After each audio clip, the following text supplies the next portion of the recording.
And Yeah, right. here we are. Okay, welcome back. Good morning, Gaurav. I don't know why are you muted for a reason. Good evening, Rico. How are you? I'm awesome. How are you doing, man? I am great. Yeah, I just want to thank everybody for tuning in today. It's going to be another great show. We set up Budget and Barnes. I love the similarities that this has with other things in business and endeavors out there. I Yeah, wanted to start a show with a monologue and just give it a little bit of a background of why we started this podcast. Why myself I started this podcast. I can't speak for Gaurav, but I think he aligns with that reason. That's why we attract each other in each other's life. And so I just brain dumped with AI. So I wrote this up. This channel is about freedom, and I came to that realization because of the farm. Out there, you're exposed to lessons that no classrooms or office job will ever teach you. You learn patience, you learn resilience, and most of all, you learn how we depend on the soil, the seasons, and the work of our hands and other people's hands. When you grow up in our social construct, the systems we all live in, we don't always see that. You're told how to work, how to live, how to spend, even how to dream. But that farm breaks that open. On the land, you realize that real freedom comes from preparation, protection, and from understanding that throw storms your way. One of yeah, the Buddha's teachings I've carried with me, rooted in India, is that freedom isn't something given to you. It's something you practice. It's something right. you cultivate. And just like farming, it takes effort, discipline, and care. So today I want to share not just farming lessons, but life lessons. So you can find your own freedoms, whether it's in your finances, your farm, or your future. And with that, I want to begin the show. Very well said, my brother. What's Very your well. take, Gareth? No, it's awesome, man. Like what you put in is right words at right time, and rightly you said that freedom is not given to you in schools, not in your jobs, not in your degrees. You have to find your freedoms. Is not your 9 to 5 for sure, but yes, when you do farming, you find freedom. You taste the first freedom of like growing your own food, your own way, in your own terms. So very well said, and thanks for uh, host bringing me and being me allowing me be part of this podcast. This is very close to my heart, one of my first podcasts, and one of the topics which is very close to my heart because of given reason. India is a agriculturist economy till now, since our independence, since way back, I would say 2000 BC. We are a agriculturist economy. Over to you, Ricardo. Mm-hmm. Yeah, and I just want to ask you this question too. What is freedom for you? I know I didn't put it in our scheduled talk, but I just want to because I want it to come from the heart, right? And I just want to know what is freedom for you. Freedom for me is to wake up not as per the time of my watch, not being told what to do, being available to my friends and family at any time they want me to be. Freedom for to me is to not to be rich, but to be wealthy in terms of my health, my time, my relationships. That's my freedom. What about you? Yes, 100%, and that is bringing a lot of facts, and that is why I started farming.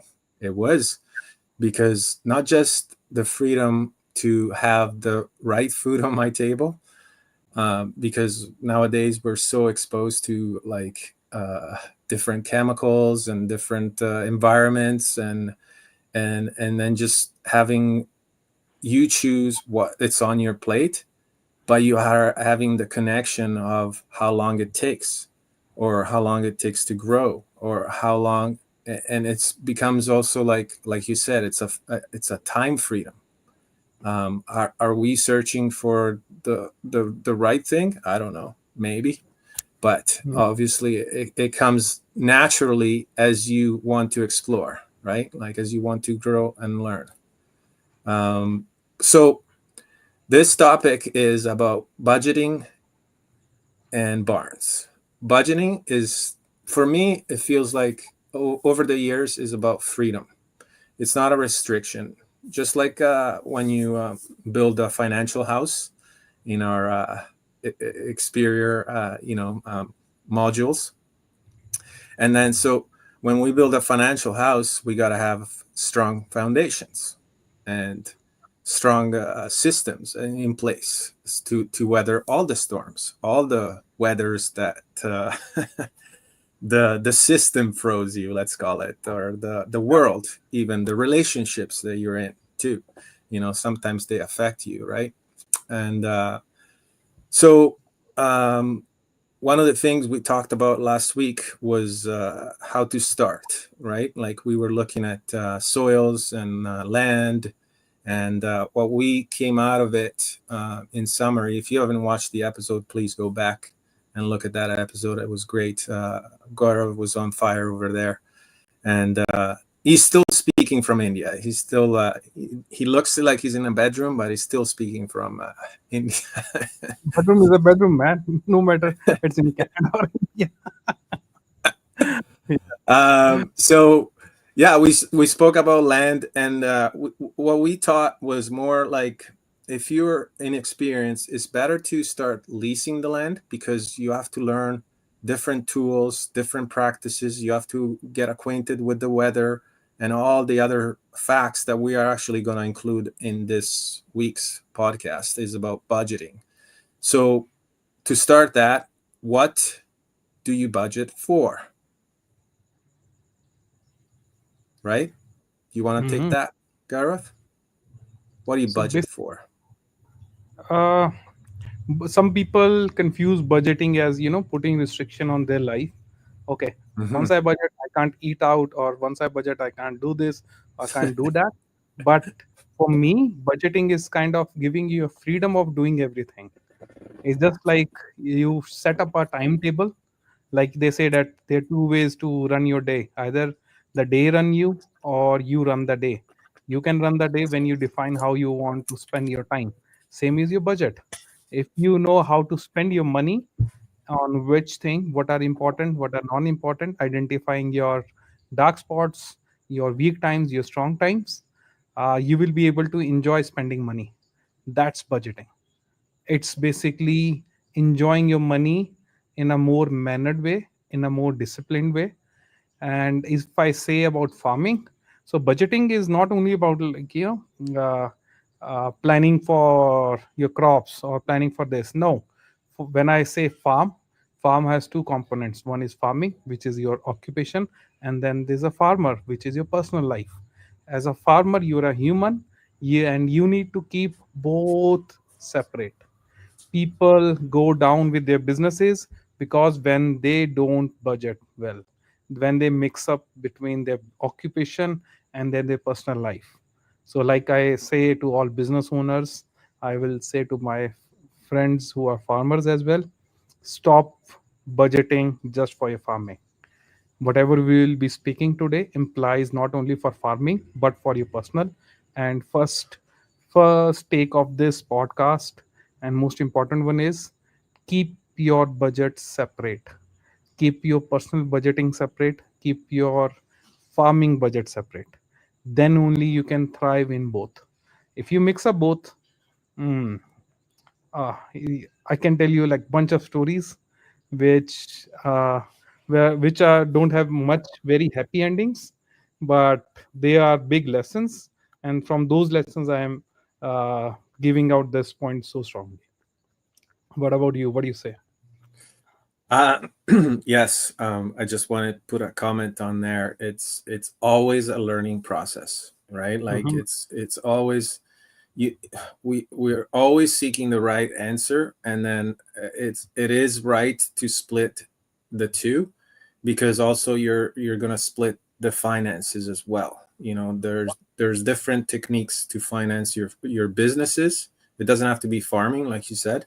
And there's different ways to finance your farm. I mean, your personal finances. I also want to say, what do you budget for? Yes, whenever we talk about budgets, it's like the finance. Oh, my finances, and a lot of people, what we are experiencing is are shy about talking about their finances. It's kind of like you're talking about death, like there's all these spiritual connections and everything like that come with finances. But and even me talking about it, I feel weird, like it's like, oh, do I want to talk about my finances? I don't know. I'm kind of shy. I don't know if I'm doing the right thing. It's kind of like talking about health. It's Yeah. like, I have a different requirement or need or belief system, and then it's hard for other people to comprehend because either they're doing it or not doing it. So we kind of approach it like, oh, what does he know? If he Mhm. knows this, then maybe I can talk about it or not, right? And then that's why we're here. We both talked about farming, and then all of a sudden we found that connection, but it expanded because farming is into finance. Farming is in our personal life, even Yeah. though they're communicating, but it's good to keep the budgets separate. Yeah. Another thing that I want to budget for, and this is extremely important, is time. And Mm. then that's why we're kind of like agreeing in a sense, like we always agree, like keep the personal split with the farm, because it is true. Like even if you have multiple businesses, I have multiple businesses, right? And so I have to budget my time and my finances separate in each Mhm. one. So it's like it's creating the budget plan for finances, like funding, expenses, marketing and all that on one side of one business, being real estate, whatever, financial advising and all that. But then it's also managing your time. And Yeah. that is the struggle right now. Like I don't tell you Same that for I got me. it all figured out. Same for but me. Same for me. My Indian businesses like my Dumnu Homes, the Art House, then Nandini Organic Milk Farm, and then the finance business in there. The main struggle is the budgeting of time, like the time schedule. Sometimes you are up ahead in one, you're not. But I was able to keep all of them running with two things. One, I had awesome team like Ricardo is on my team.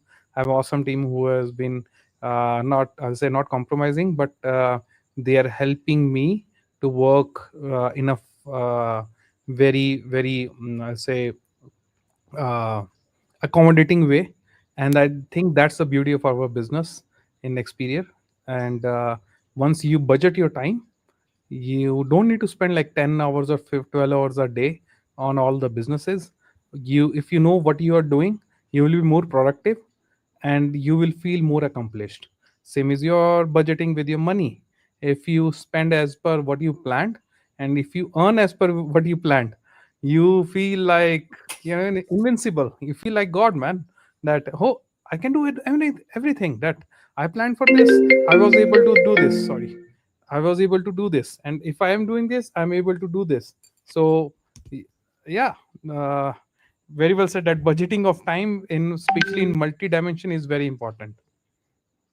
Very, yes, very important. very important. And it kind of goes sort of in parallel. There's so many different things to budget for too.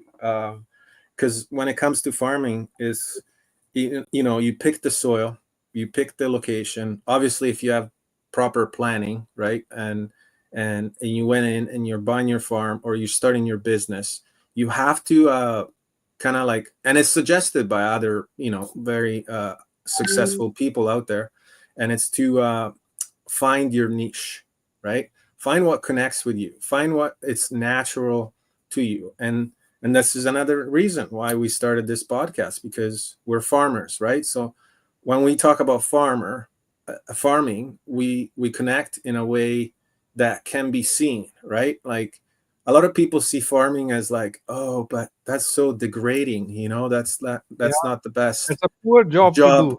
It's What the people poor say. man's job. Yeah, It's a poor man's job. That's what it's a they say poor now. man's job, right? But Yeah. it's actually, I don't know. I believe it's the contrary, but that's my opinion. It's actually the most rewarding, as in you get rewards in spirituality, right? You get rewards in finance because you learn so many different aspects of the financial world, and if you're successful at it, you have the reward of teaching it to other people, right? And once that seed is inside of you, it you can never take it away. It just grows. It's like nature, right? Like we see all the movies after the apocalypse, and then you see all the plants are grown, right? That's how it would be like if Yeah. society was to end. Nature would take over, right? And it's just like farming. Once it's inside of you, you want to discover, you want to find the freedom. It's just it's just gonna grow, right? Yeah. But we left up a little bit of the topic there.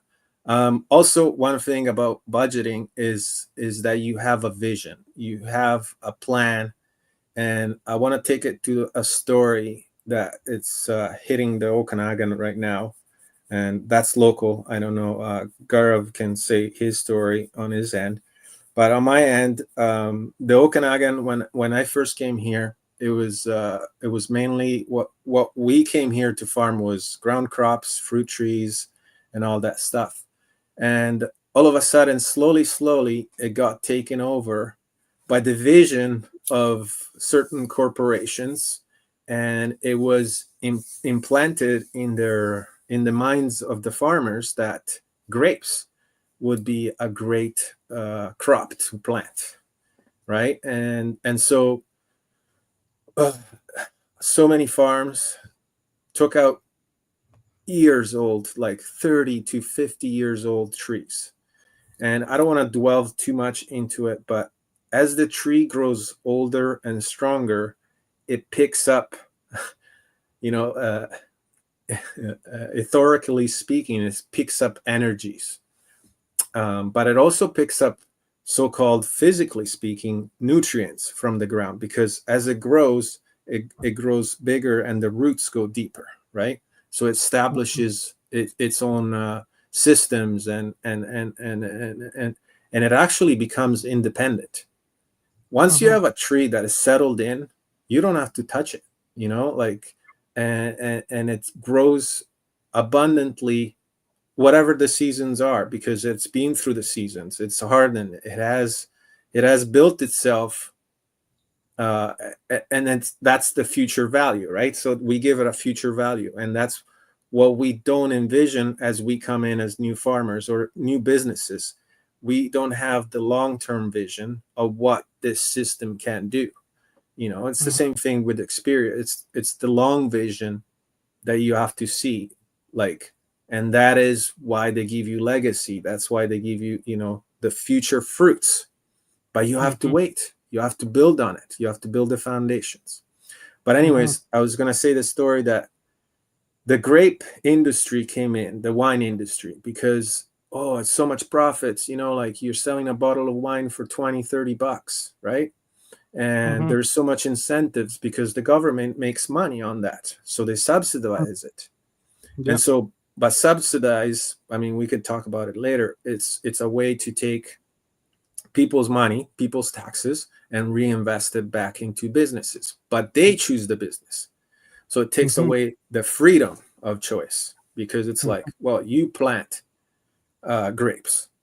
So making the story short, a lot of farmers took out all these old trees, all these great producing, don't have to touch, don't have to do the work trees, and took out the infrastructure and planted it back in with grapes. And let me tell you, it's not cheap to plant grapes, because you have to have the trellising systems, you have to have the watering systems, you have to. Most of the grounds are not flat and perfect to farm, so you have to have tractors, you have to maintain it, you have to there is a certain density that you have to put. So you've got to space the row a certain distance. And then the tractor for that distance are a lot more expensive than the normal tractor. So you got to get special tools and you got to prune them and all this stuff. And they don't produce after 3 years. 3 years is when it starts producing. But if you're competing with other grapes companies or vineyards, then your grapes is not going to taste as good as a 6-year-old vine or 7 years old vine, right? So there's competition in there too that you have to budget. But I'm just going to say that now we're seeing wine consumption has reduced globally. So now all this investment, I was looking at the fixtures that in China dropped 20%. In Canada, dropped 6.4%. And all this wine now is sitting there, and actual farmers, because they also monocropped, so they didn't diversified. Now they're stuck producing the wine, and production is also costing them, right? To get them to it. So they had, I don't know at this point if they had any protection or any contracts in place that would save that loss. But I mean, this is a pretty big change in their non-expected, right? And so that brings the story that the moral of the story is when you proper plan for long term, it's better than short term or emotional thinking too. And that goes with financing, investing, or anything in life, right? Bringing it back to the personal. But yeah, I shared that story. So do you have India, a story about budgeting and what? for India, like before I start with budgeting, I will share some facts about India. Like in India, like farming was like a main occupation because we were totally dependent on like not making money but to feed our family with whatever we grow.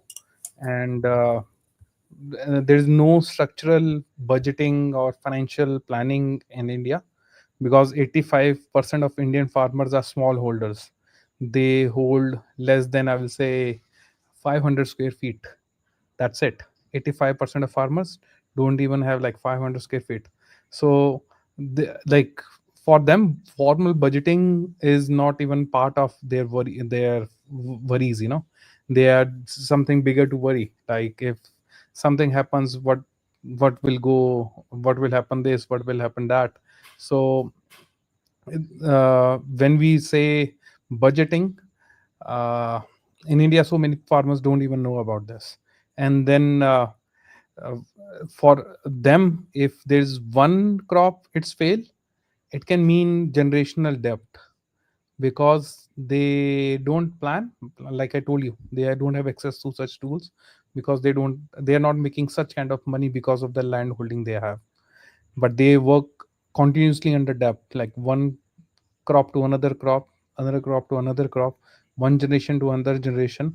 They keep losing a lot of their money in just paying interest of their debt, or they end up losing their land because of that debt only.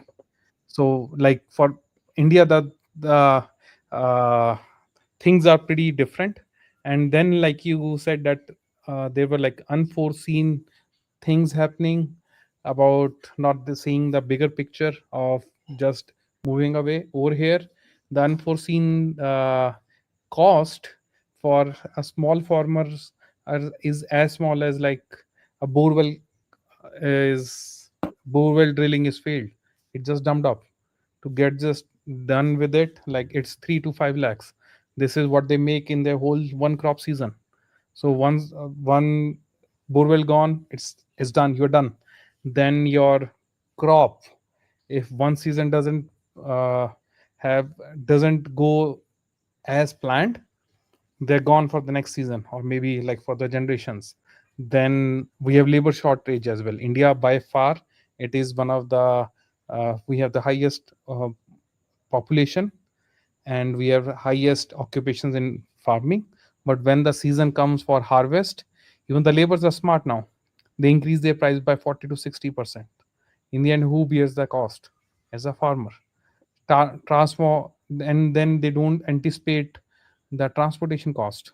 Right now, the cost of gasoline, diesel, and petrol is so high that they don't anticipate, oh my god, like this is not what I'm making in total, but this is what I will be spending just to make my crops reach to the place where I can sell. And that's called basically mandi. Mandi is basically a B2B marketplace for farmers, where they purchase and sell. And then there are commissions in mandi as well. Those guys who hold a shop in mandi, they won't let you sell if you don't pay commissions. So the cost which I'm telling, these are the cost which no farmers plan. And somehow most of the money is eaten up in these three or four big cost only. So for me, budgeting is not about planning for what you know, but planning for what you can't see. Like you can't see it coming, like, oh, this or that moment. You have to basically budget for that time. Mm-hmm. So Mm-hmm. that's for me the budgeting as a challenge, and why and what is budgeting for an Indian farmer. Yeah. So it sounds like we need to create sort of a mode of teaching this stuff, because it's so important. And then, like what we spoke about before, it's like also scheduling, time blocking, and creating, because a lot of people, a farmer gets up in the morning. Well, I remember I got up in the morning and I was like, okay, I So gotta go milk the cow. That's yeah. the first thing, right? As cold as it is, as dark, whatever. And so the season changes as you're milking the cow. So at some point, you get up at 6 o'clock and it's light out. That's during the summer. And then when it's not, then you have to turn on the lights, right? And the little things that you lose time on, right? Yeah. They drag you on, but you can't budget for everything. I get that. But at Hmm. least with budgeting, you know where you're going, right? Hmm. So Yeah. you have a clear path, and then you can actually improve from that, and work it backwards, and see it where you're gonna be, right? Very well said. And then you're not gonna be like we have a comment that it said that you're not impulse buying, but it's not just buying, it's just like you're not wasting it, right?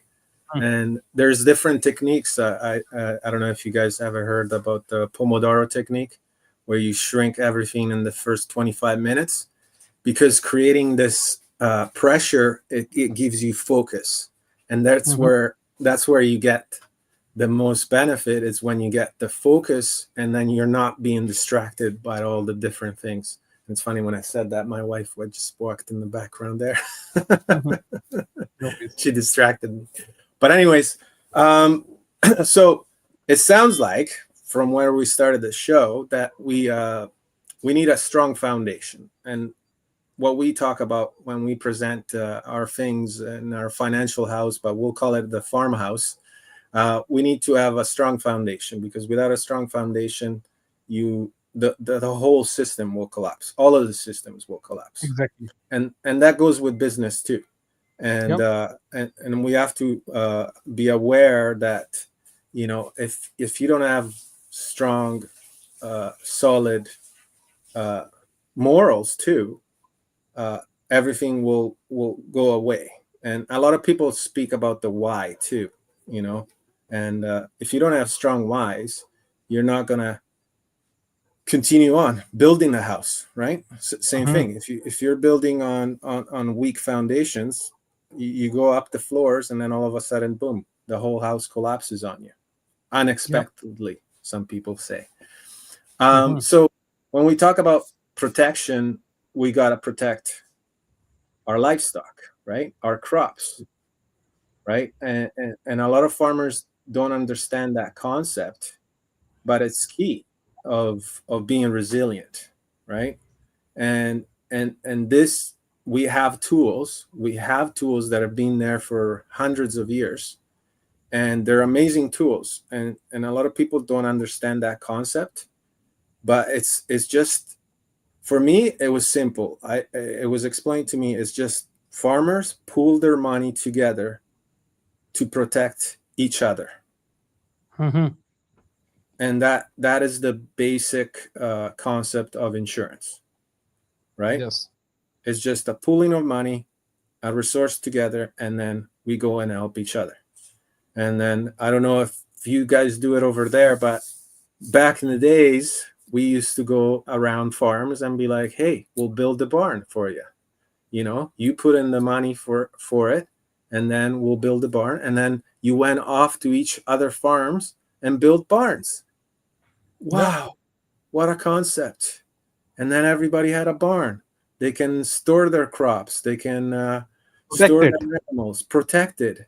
And we're Yeah. and it's such a sharing concept that I think we can bring it back. I think we can help other people build their barns, build their financial houses, right? Yeah. And properly protect their So yeah. So basically, insurance concept was, like you said, it was way back during the days of Columbus, when the different ships used to bring back their goods from different continents, and there were smugglers who used to come and just rob the ship. So what they came up with the idea: let's divide our, let's say someone is carrying goods of $100. Instead of putting all $100 in one, 10 of them combine and they put 100 on each, putting 10 from one of the guy. So let's say one is being looted, you still have nine. Same is the concept of insurance in nowadays. So let's say what is insurance? Basically like a pool of people come together, put in money, and they just pray that it doesn't happen to me, but one of the things happen to someone, the insurance companies pay to it. So the concepts are same throughout the years, only the way it has been looked is different. And not in even life, basically in farming also, people are afraid to do insurance because they think as a cost, but they don't think as like, it's not a cost. Basically it's basically a way to protect yourself. It's the foundation. If your foundation is strong, like nobody wants something goes left or right, but you have to prepare it for the worst days. That's why budgeting is important. And in India, basically when you said that you need to protect your crops, you need to protect your livestock, so government has like a lot of incentives for that. Like I told you, like farmers are not that educated in India, but Mhm. government is doing pretty well on that part, because they know that if farming is gone, our economy is lost for sure. It's gone. So we have certain ways to do it. One way is like Pradhan Mantri Fasal Bima Yojana. That's an Indian name and that's an English name also, but I will translate it. It's like basically Prime Minister crop insurance policy. So wherein that your crop can be insured as low as 1.5% of your total crop output. Let's say if it's $100,000, you can get it done for $1,500. That's it. So it's not expensive. Second is like your livestock insurance schemes. So you can cover your livestock mortality, like something happens to your cows, it's your only livelihood, you can get 50% back of the value, fair market value, which is again like you can add some money and you can get something for you. And then Jan Surakshana schemes, in which Jan means like basically Jan is basically people, that people protection scheme. So in this one, the life and accident protection at just maybe I'll say less than less than 20 cents for a year. That's it. 20 cents. Can you imagine governments of giving subsidies to 20 cents for your life and accident? That's what Indian government is doing right now for our farmers, because they realize that it's not only crops, it's not only livestock, but it's also the farmers who are doing it. They are also very important. So for me, like for any kind of business or any kind of job person who is listening to this podcast right now, insurance is not a cost, but it's a way to avoid a lot of cost that will come after something happened unplanned. Because if, let's say, if I buy a car, I am paying extra for airbags. It doesn't mean that I want to use my airbags every second day. No, I don't want to do it, but it is there just to protect myself. Oh, I see. I can see a hug on the call. Wow. So I can he doesn't know. no worries, no worries. So basically, in India, they are providing different protection schemes for crops, for farmers, for livestock, to protect families and their livelihood against any kind of disaster, less than a cost of a cup of a tea. And you know how much cup of a tea cost in India? It's 10 cents. That's it. 10 5 cents. cents? Wow, Yes, yes, that's 5 amazing. cents. 5 cents. You can Uh, get a like pretty good tea for 5 or 10 cents. And for that cost, Indian government is protecting our farmers. I don't think wow. Canadian government have any schemes like that, but I wish they could just come up with such kind of schemes, and that will be like pretty great. That will be pretty great for us. Well, yeah. I mean, definitely, farming has uh, big production and everything. It's so foundational. Like, I mean, everybody eats, right? So, for any government that actually doesn't promote farming backgrounds or doesn't emphasize farming as being one of the greatest jobs out there, it's just taken all wrong. And I know in Italy they're trying to do programs just like what you mentioned.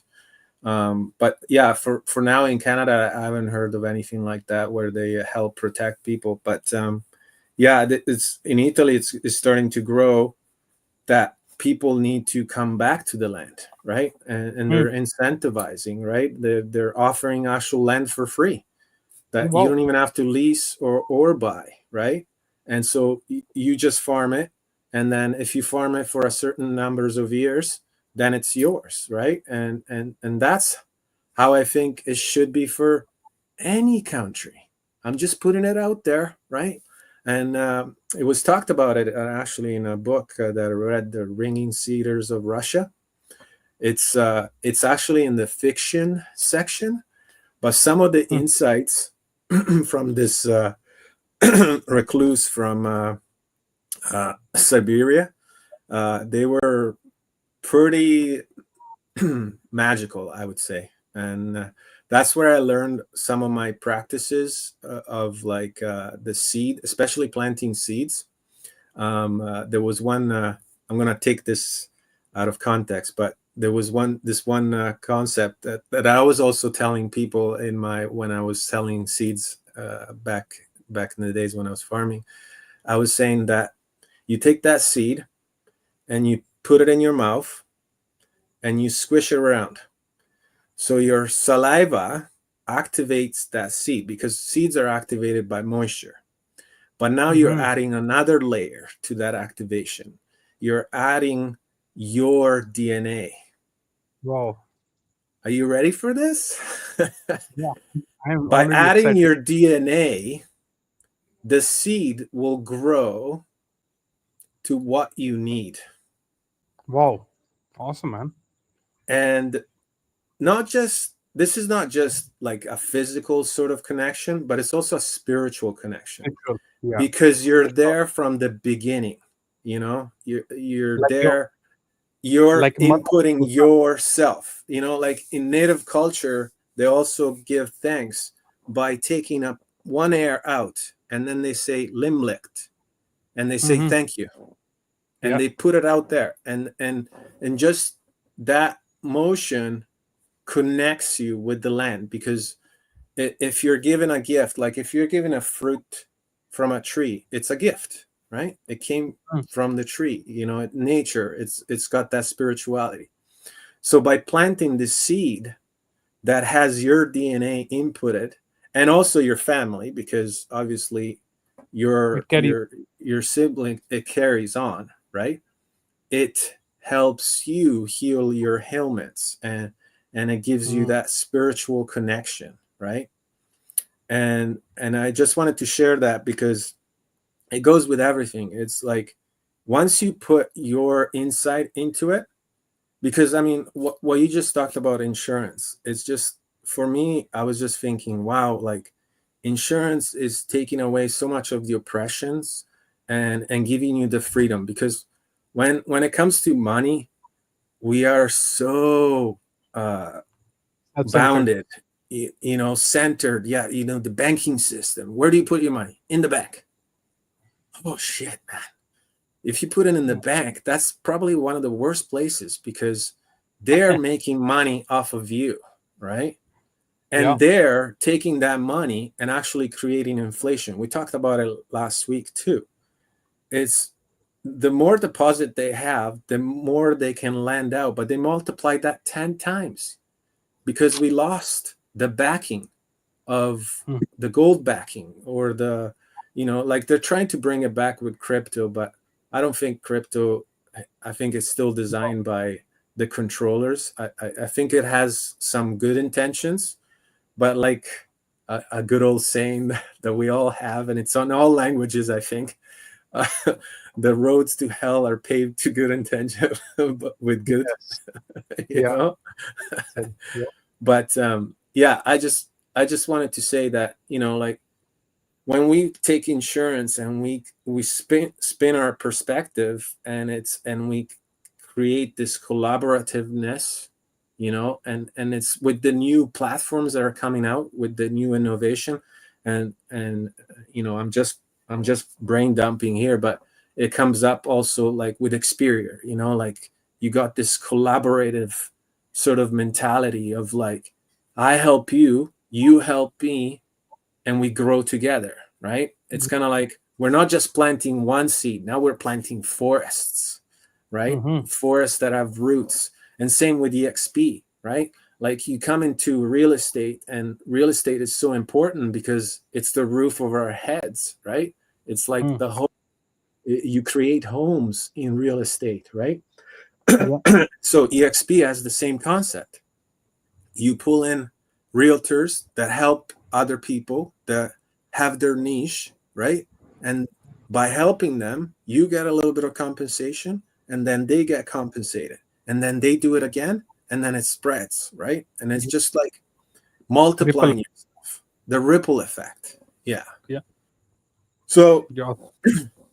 so that goes also into budgeting. We now have a vision of, we're planting this seed, but now it's going to multiply. It's going to create thousands of seeds, right? Mm-hmm. I don't know if you have experienced that. I mean, every Yeah, man. plant, every one seed that you plant, it becomes So 20 or many 30, fruits. 50, Yes. hundreds, right?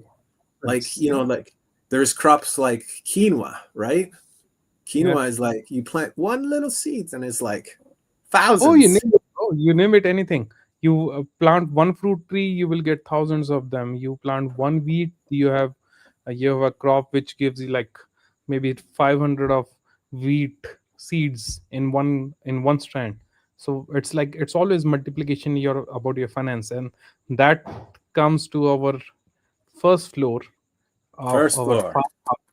our Yes. farmhouse is savings and debt management. So I want you to go first for Canadian uh, version of like what do you want to say about your emergency funds or your opportunity funds? Well, yeah, like what we were talking about it before coming on online.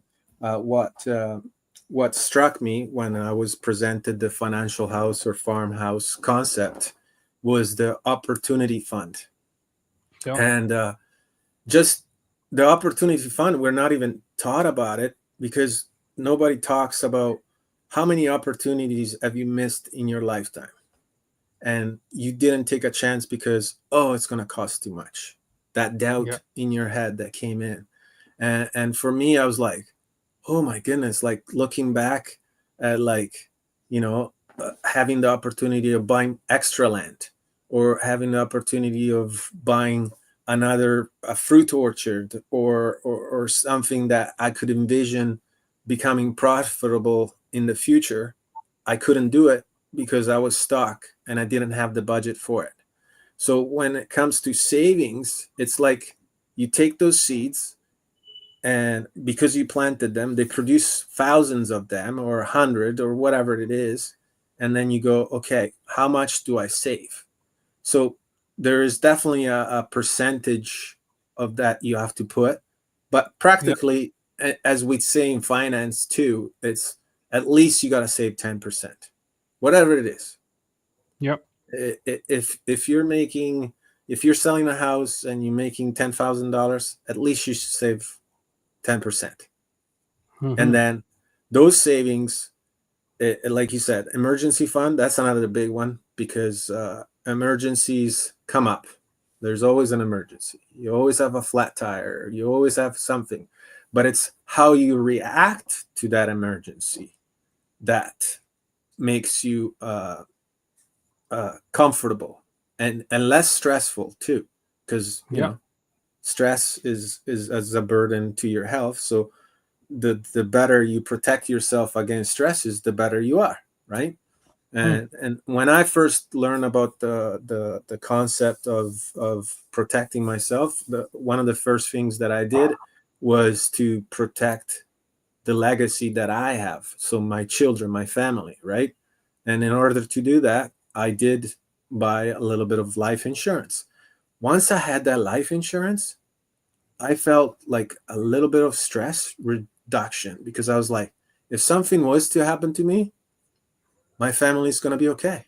You know, Yep. my mortgage is paid off, my everything is paid off. So that goes back to the foundation, but it's still like, it's sort of like, it makes you go into savings, right? You still have to save for that insurance, right? And so it's about learning too. You know, learning is growing, right? And so it's about learning about all these aspects and all these opportunities that if I had these, I wouldn't have left the farm. I would have stayed on it and I would have continued, right? Oh, yeah.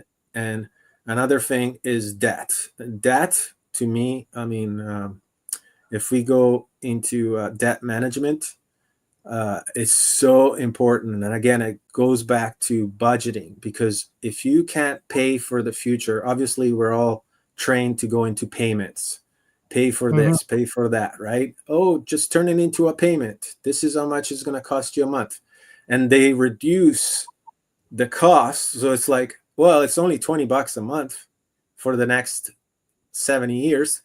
But, you know, but you got to have the vision that in the long run, what are you paying for, right? And the interest, we talked about it on our first show, was the worst thing that could happen. I mean, you guys are getting 20% interest on credit cards, right?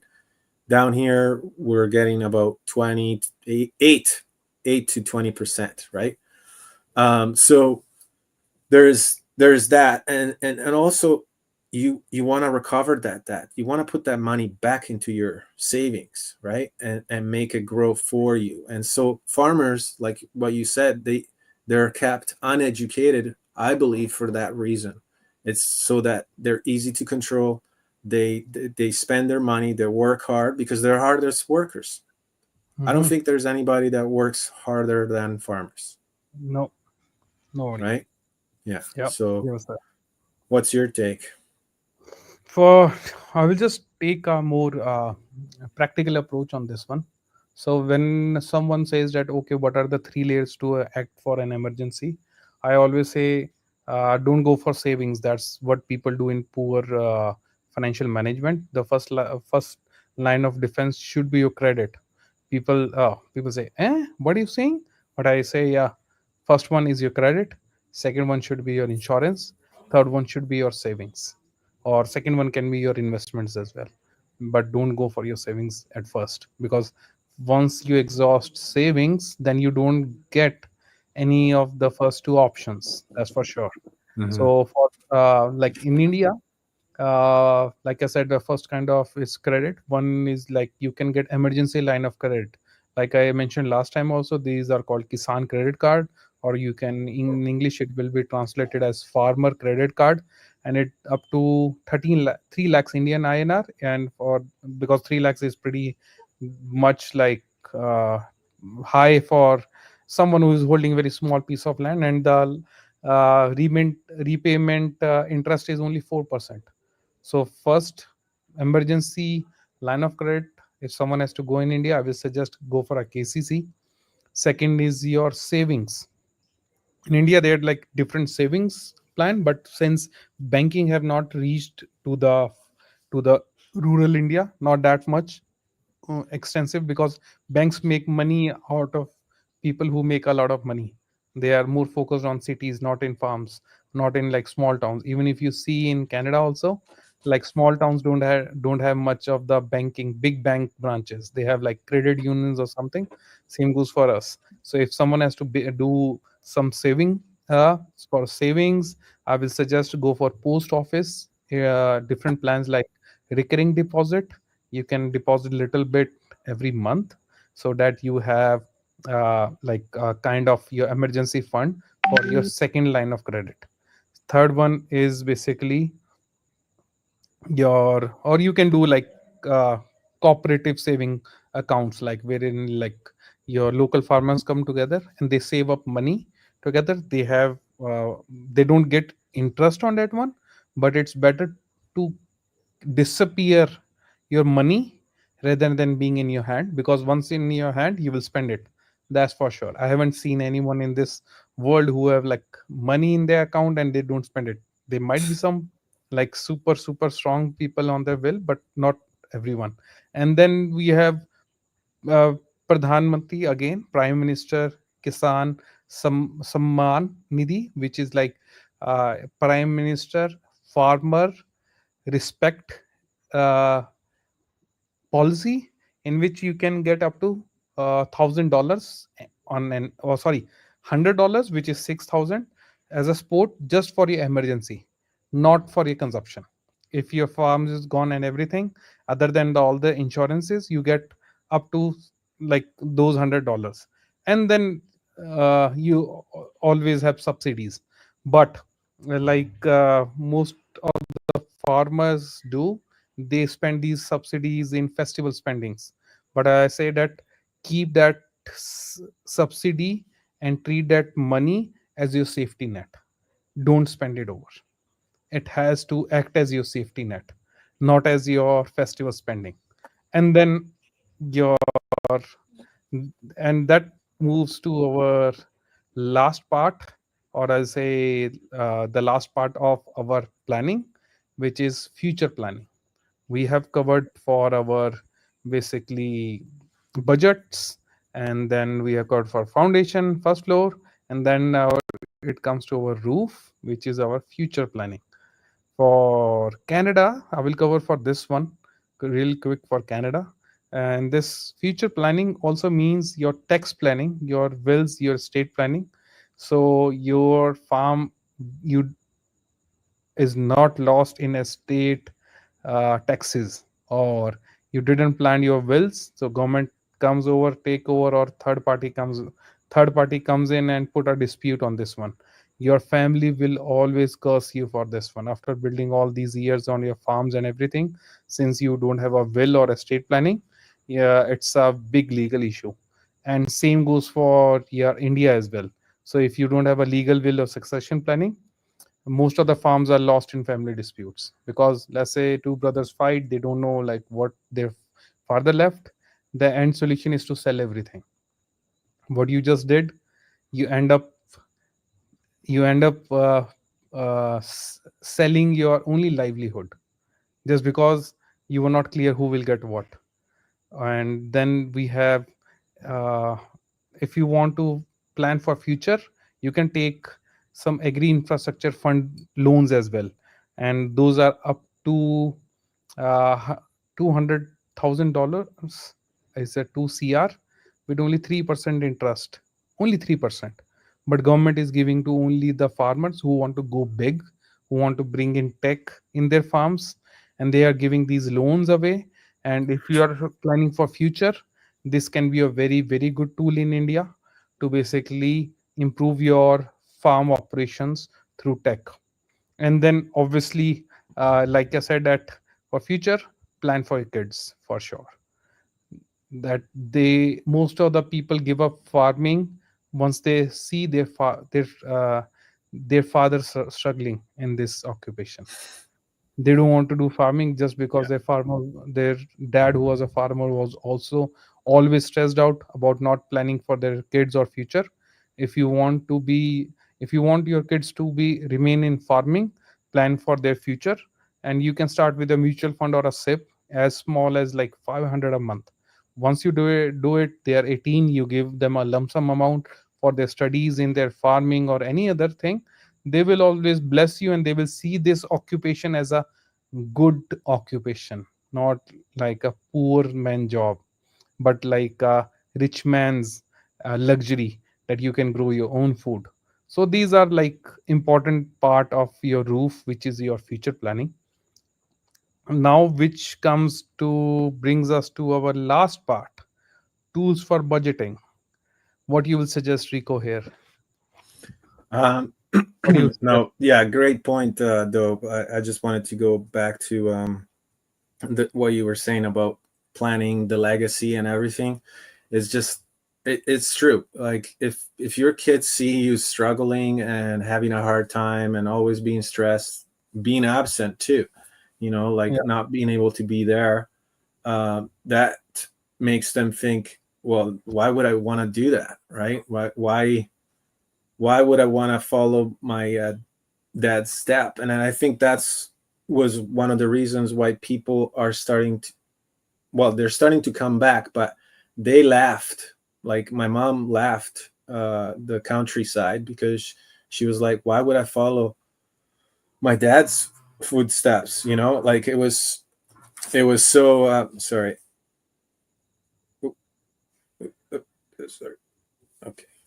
Yeah, why would I follow my dad's footsteps and and do that? Because I see it. He's struggling. It's just there's no budget. There's no money. They're always looking, and it was marketed to them, like to, oh Jesus crispy. It was budgeted to. Sorry about that, but just distracted. Yeah, I just wanted to say that, bring it back to the family, brings the strong legacy. It's just, let's build legacies now. Like, let's just make it look like farming is the most exciting and greatest job that there is, because it is. That's so, right? Like, it's so rewarding, and it's beyond rewards. It's like you can't even tell it because you have to feel it. You have to plant that seed. You gotta, raise it. You gotta nurture it. You gotta grow it. And it's just the same way as a business. You gotta have the passion. You gotta have the will, the why, the go. Like you gotta put all your in, right? And it's so cool nowadays because we got so many tools. And then talking about tools for budgeting, yeah, there's Google Sheet, there's Excel, but the one main one for me is AI. Like, now we can talk to AI. We don't even have to type anything. We just brain dump. We create little projects. We tell it that that's what you want to achieve, right? I want to create a budget. These are my set aside. This is what I want to set aside. This is what I want to buy in the future, right? And it will create for you a budget that it's like, hey, I'm gonna have this much. I need a tractor in a year. I need to change the tires. I don't know. You need to change the oil, right? Like, you can budget for everything that you need, right? And not be surprised, right? And if you create proper planning, makes perfect performance. That was one of my Pirelli's teachings when it was horse training. It's like, if you plan properly with the proper, now we have these great tools to use. It's infallible. You can't lose. You will always win, right?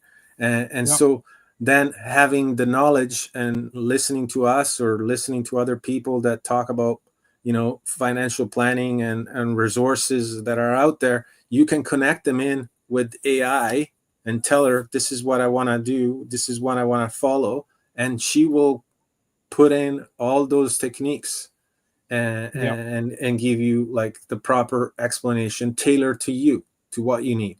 And that is only $20 a month. So Mm-hmm. if you haven't invested in AI, I'm not promoting it, but I'm just saying it. Just go out there, buy the tool, play with it. It will memorize everything that you do, and it's just the perfect tool to use nowadays, I would say. Mm-hmm. Okay. Yeah. Yeah. For Okay. as per India, I will say they're like pretty much free and low cost tools provided by government. So we have Kisan Suvidha app, which is a government app, which is translated to farmer uh, ease app, in which you can see weather, you can see the mandi prices. This is the B2B marketplace prices, your crop insurance information. Then you have agri app as well, in which you can basically do farm management and advisory as well. So a remote scientist will come and he will talk about you on this one, about your budgeting and everything. So these are government apps, what I'm saying. So government Wow. is doing good job in India. I will really appreciate them for doing it. And then you can for budgeting you can use Google Sheets, but I know like Google Sheet. Once I said that they don't even know about like budgeting, how they can afford a laptop. But yes, you can always do a WhatsApp ledger as well. You can make a group with your the family and then put your budgeting over there. And then, like you said, we have AI tools which are in Hindi, our local language, in which you can speak to them.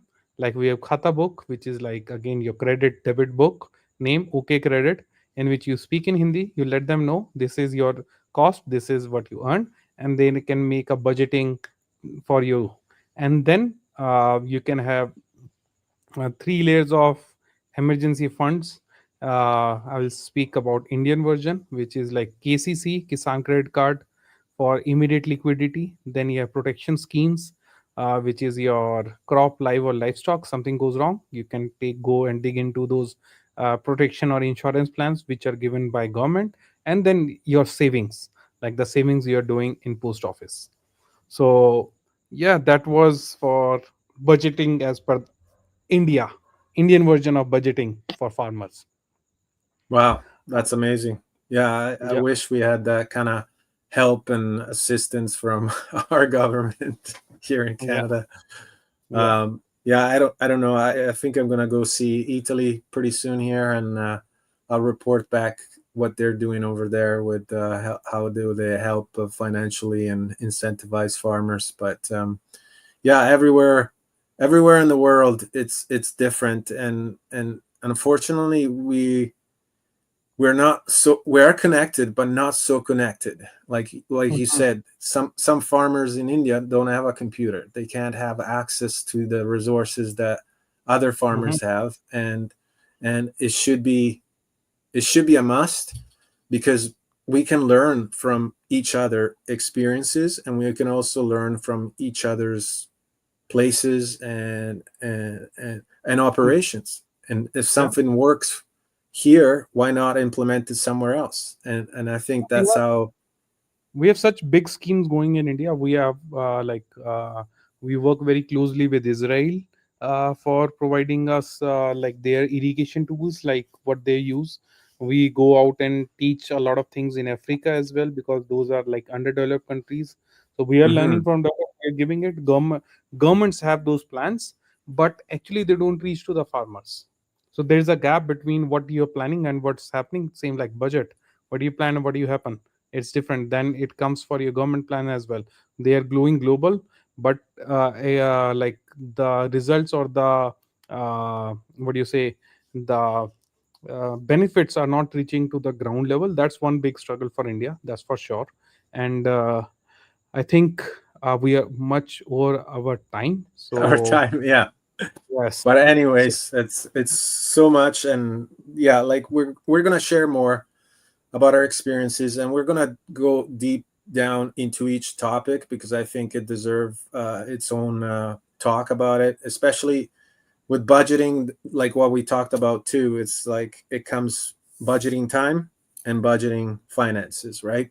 And maybe we as this idea will sink in, we'll come up with another budget to budget for. But obviously, we're out of time today. But thank you for everyone watching the show and spreading it out there. And if you find that somebody out there needs this information, feel free to share, and feel free to tune in next week as well. We're planning to do it weekly, so we can reach out the most people as possible, and hopefully we create the difference. We plant that seed that it's going to grow and be bountiful.